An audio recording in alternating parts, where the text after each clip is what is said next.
takéto akcie, No vtedy...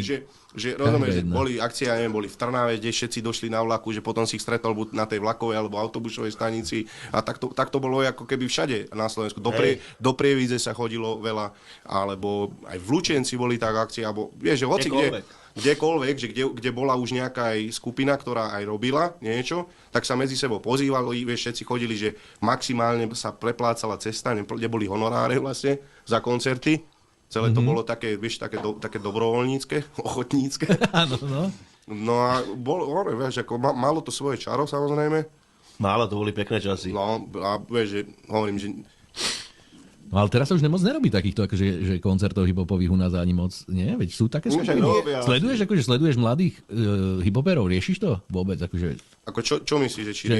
Sleduješ novú scénu hiphopovú na Slovensku? Akože nesledujem tak, že by som, že každý deň akože hľadal niekoho, ale tak veci sa ku mne dostávajú normálne, lebo však ja rád som v obraze aj čo sa deje vonku, aj čo sa deje doma, ale akože, neviem, ja mladým celkovo vždycky fandím, vieš, lebo vlastne nemôžeš chytiť ten ako keby syndrom toho starého človeka, vieš, že ktorý bude v kuse, že keď sme my repovali, tak to bolo inakšie, vieš, to my sme ináč, to boli časy, keď sa pichalo nožmi na akciách.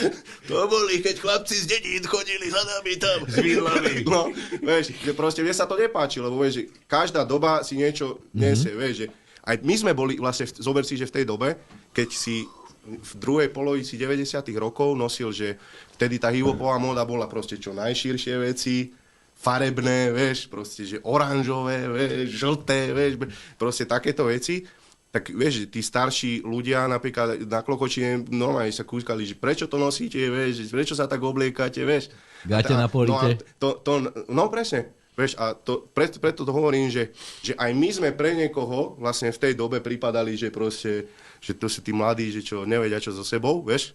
A ja nechcem mať ten syndrom, vieš, toho proste starca, čo tu bude, vieš. Áno, ale dneska väčšinou, čo som akože zachytil, tak väčšina, ako ne všetci, ale čo som zachytil, tak čo repujú, takže ako sú nafetovaní, jak fetujú a jebu kurvy a takéto, vieš to, ale to je to, že vieš, ale... to nemá absolútne žiadny zmysel ani nič, lebo to je zase iba pičovina, ktorú oni odkúkajú od černokošcov a to sa snažia robiť tu. No veď, počkaj. Dobre, veď, ale vy to isté, veď, akože vy ste išli rovnakým spôsobom, veď, akože tiež vás inšpirovala. Počkaj.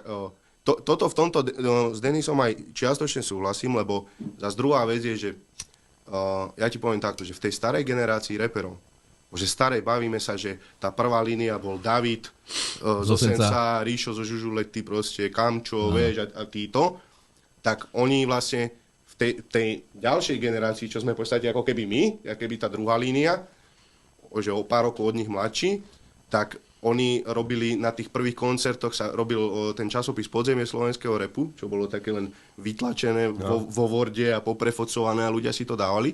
A oni tam robili normálne v tej dobe ako keby kritiku. Vieš, normálne, že recenzovali aj koncert. Okay. A boli tam normálne, bol článok, čo napísal David proti volakomu, vieš, alebo takto.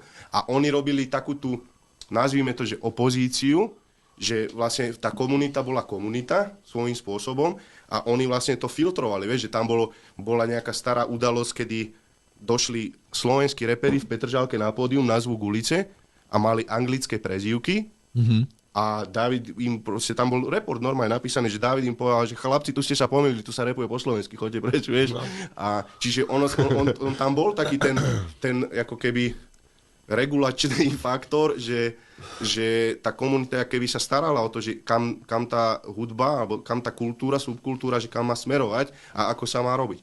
A to sa dneska už ako keby vytlačilo. To dneska neexistuje. Existuje, ale a to je to, čo hovorí Denis, že zase keď oni vlastne odpajcnú kompletne nápad proste z Ameriky, ešte aj vlastne vety, alebo si zoberú keby kľúčové slovíčka, ktoré jak v Google a proste tie dávajú do textov, tak to vyznie akože čudne, vieš. Ako možno niekto si povie, že však Kajďa spravil po anglicky. Že, máš? No ja mám po anglicky skladby, ale ja ti poviem jednu veľkú záhadu.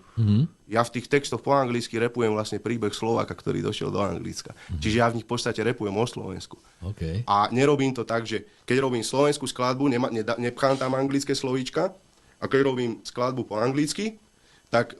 Dobre, a ty žiješ koľko už?